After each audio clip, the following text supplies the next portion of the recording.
Back in 2018, I rented a small apartment in Portland, Oregon while attending college. The place was old but cheap, and honestly, nothing about it seemed strange at first. Then the whispering started. The first time it happened, I woke around 3 a.m. to a soft voice saying my name from somewhere inside the room. Half asleep, I assumed I was dreaming. Then it came again, closer this time, directly beneath my bed.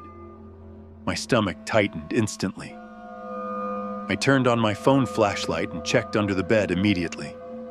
Nothing there, just dust and storage boxes. I laughed nervously and tried going back to sleep, but the next night, it happened again.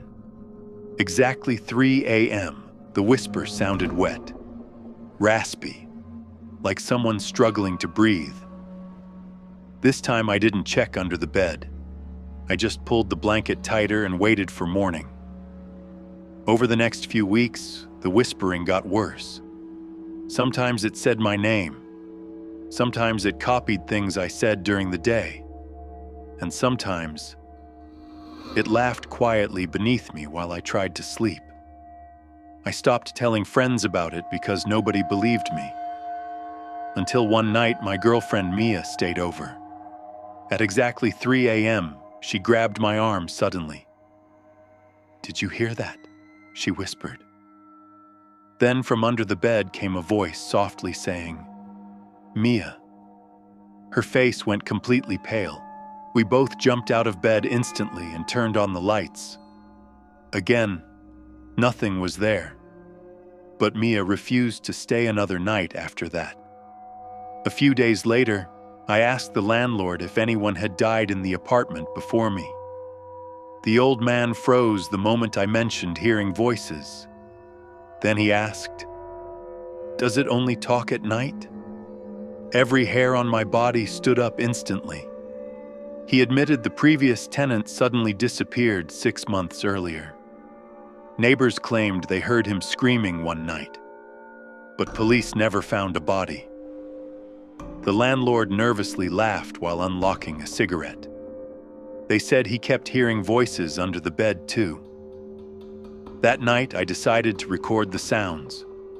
At 2:55 a.m., I placed my phone on the floor beside the bed and waited. For several minutes, nothing happened. Then, at exactly 3 a.m., knocking came from beneath the mattress. 3 slow knocks. Then the whisper returned. "Look under the bed." The voice sounded clearer now, closer than ever before.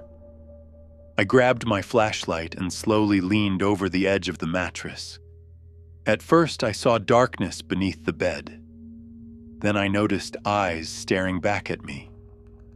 A pale face slowly crawled forward from the darkness beneath the bed frame.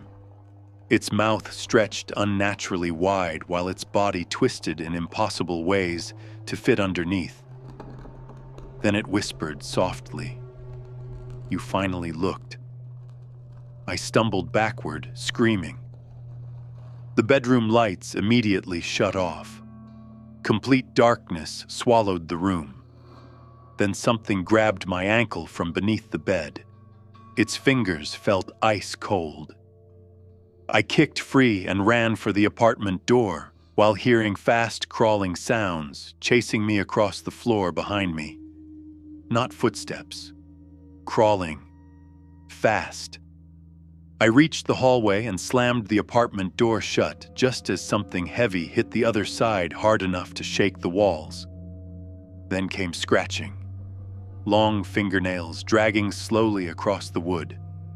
Scrape. Police searched the apartment later that night. Nobody was inside. But when officers lifted the bed frame, they found deep scratch marks carved into the floor beneath it. And written repeatedly across the wood underneath the mattress were the words, "Don't look down."